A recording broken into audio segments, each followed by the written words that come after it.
नमस्कार दोस्तों, कैसे हैं आप सभी लोग। उम्मीद करता हूँ आप सभी लोग बहुत ही बढ़िया होंगे। तो स्वागत है आप सभी लोगों का हमारे एक नए वीडियो में। आज हम जानेंगे क्लास 9th का, ठीक है, चैप्टर नंबर 1 संख्या पद्धति, ठीक है। उसके बारे में कुछ बेसिक क्वेश्चन जानेंगे, क्या होता है, ये कैसे होता है, ठीक ना। इसके बारे में हम कुछ बेसिक तरीके से बेसिक कॉन्सेप्ट के साथ समझेंगे। एनसीईआरटी का हमारा है ये, ठीक है। तो चलिए इसमें हम क्वेश्चन कुछ देख लेते हैं। स्क्रीन पे भी दिख रहा है आप लोगों को, ठीक है।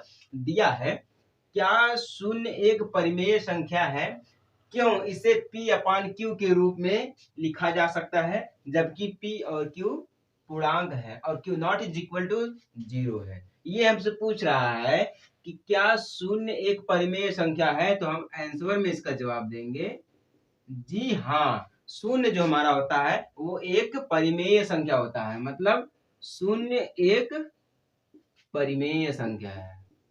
कौन सी संख्या है? परिमेय संख्या है। आप जानते रहिएगा परिमेय, और आप परिमेय के बारे में हम अगले वीडियो में बात करेंगे, ठीक है। पहले हम ये देख लेते हैं, ठीक है। तो शून्य जो हमारा है एक परिमेय संख्या है, इतना तो कंफर्म हो गया। अब दिया है क्यों इसे p अपान क्यू के रूप में लिखा जा सकता है, मतलब ये पूछ रहा है p अपान क्यू के रूप में लिखा जा सकता है। तो यस, इसको हम p अपान क्यू के रूप में लिख सकते हैं। कैसे लिख सकते हैं? देखिए, p और q, ठीक ना। p और q जो हमारा क्या है, एक पूर्णांक है, ठीक ना। क्या हमारा है? पूर्णांक है। जब पूर्णांक है तो p is equal to 0 but q is equal to 1 2 dot dot dot ऐसे करके, मतलब हम अनंत तक लेके जा सकते हैं, क्योंकि p बराबर 0 तो q बराबर 1 2 3 ऐसे अनंत तक ये जाता है, तो हमारा है, ठीक ना। तो हम लिख सकते हैं जब p बराबर 0 तो 0 इज इक्वल टू, p बराबर 0 है तो हम यहाँ पे 0 लिखेंगे। और q देखिए हमारा बटे में दिया ना, p अपान में q यही दिया ना, तो q जो हमारा बटे में दिया तो हम यहाँ पे 1 लिख देंगे, इज इक्वल टू कर देंगे, फिर 0 अपान में 2 लिख देंगे। मतलब ऐसे ऐसे करके हम अनंत तक लिख के लेके जा सकते हैं। तो इसीलिए हमारा ये दिया गया है q not is equal to 0, मतलब जो q है वो 0 के बराबर में नहीं है, इसीलिए तो हमारा p ऊपर दिया गया और q नीचे दिया गया है। समझ में आ गया कि नहीं? तो इससे क्या सिद्ध होता है कि जो जीरो हमारा है वो एक परिमेय संख्या है, और जीरो को हम p अपान क्यू के रूप में लिख सकते हैं, ठीक ना। ये कंफर्म हो गया है। समझ में आ गया सभी लोगों को? नहीं, ये हमारा है क्वेश्चन नंबर 1। अब हम आगे बढ़े क्वेश्चन नंबर 2 की तरफ, देखते हैं, वो भी बहुत ही बढ़िया। क्वेश्चन नंबर 2 हमारा क्या दिया गया है, चलिए वो भी देख लेते हैं। बहुत ही बेसिक तरीका है। ये जो क्वेश्चन आपको दिखाया जा रहा है स्क्रीन पे, ये इसमें दो विधि लगेगी। वो पहली विधि से भी हम ज्ञात करके देखेंगे और दूसरी विधि से भी हम ज्ञात करके देखेंगे। चलिए देखते हैं। 3 और 4 के बीच में 6 परिमेय संख्या ज्ञात करिए, ठीक है ना। आंसर में हम देखेंगे क्या दिया है। 3 और 4 के बीच में 6 परिमेय संख्या ज्ञात करनी है। 1 2 3 नहीं, टोटल 6 ज्ञात करनी है। तो चलिए हम 6 ज्ञात करते हैं। तो देखते हैं यहाँ पे, अगर हम बात करें यहाँ 3 और 4 की, ठीक है ना।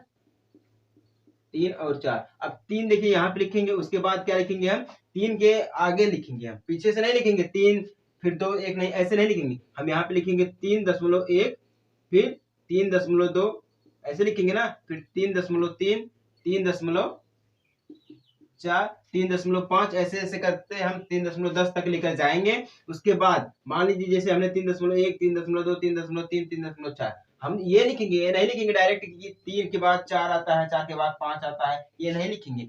4 और 3 के बीच में भी कोई संख्या होती है, ठीक है ना। ऐसा नहीं है कि यहाँ पे देखिए 3.1 3.2 3.3 3.4 1 2 3 4 संख्या हो गई, ठीक है। अब हम यहाँ पे अगर बात करें तो 3.5 भी हो सकता है और 3.6 भी हो सकता है, ये भी हो सकता है। और यही है 4 और 3 के बीच में यही संख्या जो आएगी, यही हमारा क्या है, परिमेय संख्या है। बहुत ही सिंपल ट्रिक है यार, बहुत ही सिंपल है। ये पहली विधि है, इसको हम मेथड नंबर 1 मान लेते हैं, ठीक है ना।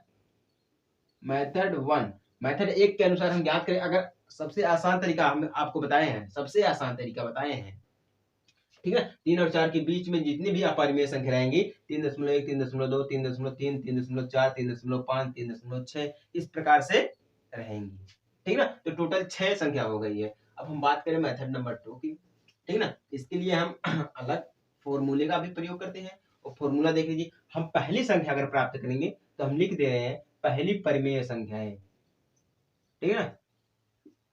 पहली परिमेय संख्या, इसके कुछ अलग, पहली परिमेय संख्या हम लिखेंगे जब हमें निकालना है, तो ये जो 3 और 4 दिया है, हम यहाँ पे 3 प्लस में 4 कर देंगे, ठीक है ना। बटे में हम 2 कर देंगे। टोटल, तब हमारा इस प्रकार से निकलेगा। देखिए अब अगर हमें इस टाइप से निकालना हो, ये तो काफी बड़ा है, तो इसलिए हमने जो शॉर्ट में आपको बताया वो सबसे बेस्ट है। आपको अगर वो विकल्प में दे दिया गया तो भी बढ़िया है, अगर वो ऑब्जेक्टिव में नहीं है बाकी लॉन्ग में दे दिया गया तो भी वो बढ़िया है। तो हम इन दोनों को ऐड कर देंगे, 7 हो जाएगा बटे में 2 हो जाएगा, टोटल हमारा 3.5 हो जाएगा। इसको हम डिवाइड करेंगे, यानी कि पहली संख्या हमारी क्या मिल गई, 3.5 मिल गई। संख्या वही मिलेगी, इतना जानते रहेगा, संख्या वही मिलेगी, बस केबी में चला जाएगा हमारा, ठीक है। अब दूसरी संख्या की बात करें, दूसरी परिमेय संख्या इज इक्वल टू, फिर हम वही करेंगे, लेकिन यहाँ पे देखिए एक चीज हम हटाएंगे, यहाँ पे देखिए हम 3 कर देते हैं प्लस, ये जो संख्या दी गई है हम यहाँ पे 3.5 करके बटे में 2 कर देते हैं, पहली संख्या हम यहाँ पे उतार देंगे, ठीक ना। पहली संख्या जब उतारेंगे तो टोटल हमारा क्या हो जाएगा, 6.5 बटे में 2, टोटल हमारा 3.25, कितना हो जाएगा, 3.25, यानी कि दूसरी हमारी परिमेय संख्या क्या मिल गई है, 3.25 मिल गई है। अब इसी प्रकार से हम बढ़ाते चले जाएंगे। अब हम तीसरी की बात करते हैं, ठीक ना। तीसरी परिमेय संख्या इज इक्वल टू, अब हम यहाँ पे ये करेंगे, यहाँ पे जो ये वाली संख्या दी गई है हम 3 की जगह पे लिखेंगे, 3.5 प्लस में हम यहाँ पे 4 करेंगे, क्या करेंगे हम 4 बटे में 2 करेंगे, टोटल हम करेंगे। देखिए तो टोटल हमारा 4 3 7 7 बटे में 7.5 बटे में 2, टोटल हमारा क्या हो जाएगा। देखिए जब हम इसको डिवाइड करेंगे तो देखिए 3.75 हो जाएगा, कितना हो जाएगा, 3.75 हो जाएगा। ये हमारी क्या है, तीसरी परिमेय संख्या है, यानी कि 3 और 4 के बीच की मैं बात कर रहा हूँ, 3 और 4 के बीच में यही संख्याएं आएंगी। ये दूसरा विधि हमारी, दूसरा मेथड है, समझ गए। इसी प्रकार से हम चौथे की बात करते हैं, ठीक है ना। चौथी परिमेय संख्या बराबर, अब चौथी परिमेय संख्या, जब चौथी परिमेय संख्या लगाएंगे तो हम ये वाला और ये वाला, पहली और दूसरी में हम क्या कर देंगे, आपस में ऐड कर देंगे। पहली हमारी क्या है 3.5, फिर प्लस दूसरी हमारी क्या है 3.25, बटे में 2 कर देंगे, टोटल हम जोड़ देंगे तो 3 कितना आ जाएगा, टोटल 6 आ जाएगा हमारा, यहाँ पे 6 दशमलव में हम 25 यानी कि 75 आ जाएगा, ठीक है ना। 7 5 बटे में 2 हो जाएगा, टोटल हमारा कितना आ गया, इतना ही आ गया, ठीक है ना। जब हम इसको डिवाइड करेंगे तो टोटल हमारा कितना आ जाएगा, 3 3 7 5, यहाँ पे दशमलव लग जाएगा, यानी कि ये जो संख्या आएगी ये हमारी चौथी परिमेय संख्या होगी, कितना 3.375। अब हम यहाँ पे पांचवी की बात कर देते हैं, ठीक है ना। पांचवी परिमेय संख्या, अब पांचवी परिमेय संख्या के लिए क्या करेंगे हम, ये जो हमारा दिया है ये वाली संख्या, सॉरी ये वाली संख्या, तीसरी संख्या को और हम यहाँ से 4 को हम आपस में ऐड कर देंगे, ठीक है ना। क्या दिया है तीसरी संख्या, 3.75 प्लस में 4 कर देंगे, बटे में 2 कर देंगे, टोटल हमारा आ जाएगा 4 3 7, यानी कि टोटल हमारा आ जाएगा 7, 4 3 7 बटे में 7 5 बटे में टोटल 2 इज इक्वल टू, हमारा टोटल कितना आ जाएगा, अगर हम इसको डिवाइड करेंगे, ठीक है ना, अगर हम इसको डिवाइड करेंगे 3.875 आ जाएगा, कितना आ जाएगा, यानी कि पांचवी संख्या हमारी कितनी है, इतनी मिलेगी। अब छठवीं देख लेते हैं, ठीक है ना। छठवीं परिमेय संख्या टोटल हमारा क्या हो जाएगा, जब छठवीं के लिए बात करेंगे हम 3 प्लस में ये जोड़ेंगे हम, क्या दूसरी संख्या, कितनी संख्या जोड़ेंगे हम, दूसरी संख्या, 3 प्लस में दूसरी संख्या 3.25 बटे में 2, दिख रहा है कि नहीं दिख रहा है, इज इक्वल टू करेंगे हम, देखिए 3 3 6, यानी कि 6.25 बटे में 2 हो गया, ठीक है ना। बटे में कितना हो गया, 2 हो गया, इसको हम 3 से डिवाइड कर देंगे, इज इक्वल टू 3 आ जाएगा हमारा, बटे में 3 बटे में 1 2, देखिए यानी कि ये जो हमारी 3.125 आई है ये हमारी छठी, यानी कि क्या हुआ, हमने अभी पहला मेथड आपको समझाया था वो आसान है कि ये वाला मेथड आसान है, आप कमेंट करके बताइएगा कि ये सरल कि वो वाला मेथड सरल है।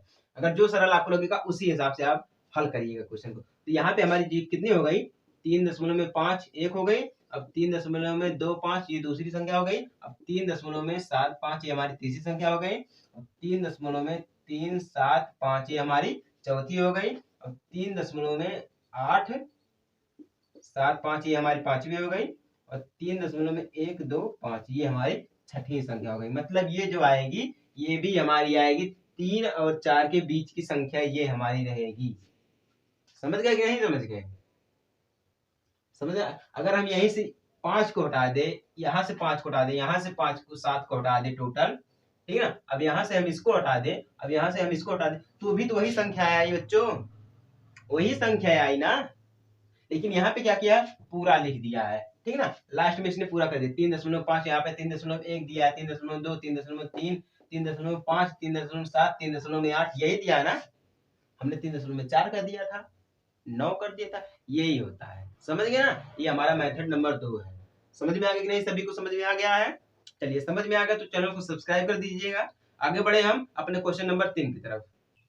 ये क्वेश्चन नंबर 3 हमारा दिया गया। चलिए क्वेश्चन नंबर 3 को देखते हैं, उसके बाद हम समझते हैं। दिया है 3/5 और 4/5 के बीच 5 परिमेय संख्या ज्ञात कीजिए। बिल्कुल क्वेश्चन नंबर 2 की तरह दिया गया है, ठीक ना। बस इसमें क्या किया है, उसमें दिया था 3 और 4, इसमें क्या दिया है 3/5 और 4/5, इसमें बटे में करके दे दिया है। इसमें क्या किया है, बटे में करके दे दिया है। चलिए हम इसको भी हल करते हैं, ठीक ना। बटे में कैसे दिया है, देखिए जब इसको ये बटे में हो तो हम इसको दशमलव में तोड़ेंगे, ठीक है ना। किसमें तोड़ेंगे, हम दशमलव में तोड़ेंगे। चलिए ठीक है, तोड़ते हैं। यहाँ पे दिया 3/5 टोटल, अगर हम इसको इसका भाग देंगे तो 0.6 जीरो आएगा। कितना आएगा, 6 जीरो आएगा, या ठीक है 6 आएगा, या मान लीजिए 6 ही आएगा। जीरो लगाए या ना लगाए उससे कोई फर्क नहीं पड़ने वाला है अक्सर। बट देखिए अगर जब हम इसका भाग देंगे तो इतना आएगा, 0.6 आएगा। करके देख लीजिए, टोटल हम इसको कर सकते हैं, ठीक है ना।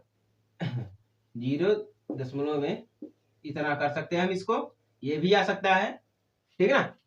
ये हमारा इतना आ गया। हम इसको क्या करेंगे, पहले हम इसको दशमलव में तोड़ेंगे। क्या करेंगे, हम पहले हम दशमलव में तोड़ेंगे। जब दशमलव में तोड़ेंगे तभी हमारा आसान हो जाएगा, ठीक है। अब हम बात करते हैं यहाँ पे 4/5 इज इक्वल टू, अगर हम इसको तोड़ेंगे भाग देंगे तो 0.8 आ जाएगा, ठीक है ना। टोटल हम करेंगे इसका हम टोटल कर सकते हैं 0.80, यानी कि ये 8 जीरो आ गया, ये हमारा 6 जीरो आ गया। इतना तो सभी को ज्ञात हो गया कि नहीं। हम पहले दशमलव में इसको तोड़ देंगे, भाग कर देंगे। देखिए यहाँ पे दिया हमारा है, यहाँ से लेते हैं, दशमलव को हटाएंगे, वहां से दशमलव हटाएंगे, यानी कि यहाँ से देखेंगे, ठीक है ना, ले लेते हैं इज इक्वल टू 0.8। अब इसके बीच में हम देखेंगे कि कौन सी संख्या आ रही है। जैसे कि मान लीजिए आगे 0.1 6 1, फिर 0.62, 0.63, फिर 0, ठीक है 0 हमारा आ गया 6 4, 1 2 3 4, 4 हो गया ना, 1 2 3, सॉरी 1 2 3 4, 4 हो गया कि नहीं। अब हम यहाँ से मान लेते हैं 0.7 3 ले लेते हैं, 5 हो गया। इस प्रकार से जितनी भी इसके अंदर की संख्याएं आएंगी वही हमारी क्या हो जाएंगी, इसके अंदर की परिमेय संख्याएं हो जाएंगी। कौन सी संख्या हो जाएगी, परिमेय संख्या हो जाएगी। सभी को समझ में आ रहा है कि नहीं आ रहा, कैसे हम लगाते हैं। इसका भी वही मेथड है जैसे हमने आपको दूसरे वाले मेथड में दूसरा मेथड बताया था, ठीक है, दूसरे क्वेश्चन में दूसरा मेथड बताया था। ये तो हमारा पहला मेथड है, ठीक ना, वही हमारा दूसरा मेथड है। सभी को समझ में आ गया कि नहीं आ गया। चलिए ठीक है, अगर सभी को समझ में आ गया है तो आप लोग क्या करिए, चैनल को सब्सक्राइब कर लीजिए, ठीक है, क्योंकि ऐसे वीडियोस आपको डेली प्रोवाइड किए जाएंगे। समझ गए कि नहीं समझ गए। अगर आपको बढ़िया से तैयारी करनी है और बिना पैसे दिए तैयारी करनी है तो आप इस चैनल को सब्सक्राइब करके पढ़ सकते हैं बिना पैसे दिए, ठीक है। हम भी आपके ही लिए ये सब कर रहे हैं। समझ में आ गया कि नहीं आ गया। मैं थोड़ा क्या करता हूँ ना, अगर मैं सोचता हूँ कि जो मतलब क्वेश्चन आने वाला है मैं उसके बारे में पहले ही बता देता हूँ कि ये क्वेश्चन आएगा, ये 100% याद रखिएगा। अगर मेरी क्लास जिसने अटेंड की है वो तो पक्का पास हो जाएगा मैथ में, ये तो गारंटी के साथ। ये हम यहाँ पे देखिए 1000% गारंटी के साथ कह रहे हैं। जिसने हमारी क्लास को अटेंड कर लिया मैथ की, वो समझ लीजिए कि गारंटी के साथ अगर 70 नंबर का है तो उसमें से 65 नंबर उसको जरूर मिल जाएंगे, या 66 नंबर, मतलब 60 प्लस रहेगा, वो 60 प्लस रहेगा, इतना जानते रहिएगा। क्योंकि जो क्वेश्चन आने वाला है मैं उसके बारे में पहले ही बता देता हूँ। ये थोड़ा हटके हो जाता है कुछ, बट ये सही है। अगर आपको यकीन नहीं है तो आप जो क्लास 10 का जो बोर्ड एग्जाम था मैथ का, उसको आप लोग एक बार जाके देख लीजिएगा, ठीक है। ये क्वेश्चन आया था और फिर अलग अलग वीडियो में जाके देख लीजिएगा कि वो क्वेश्चन हमने आपको बताए थे कि नहीं बताए थे। अगर नहीं बताए थे तो चैनल को अनसब्सक्राइब कर दीजिएगा, मतलब सदस्य अपनी हटा लीजिएगा। वरना सदस्यता ले लीजिएगा, यानी कि सब्सक्राइब कर दीजिएगा। ठीक है ना? तो चलिए हम आगे बढ़ते हैं अपने अगले वीडियो को, तब तक के लिए जय हिंद, वंदे मातरम।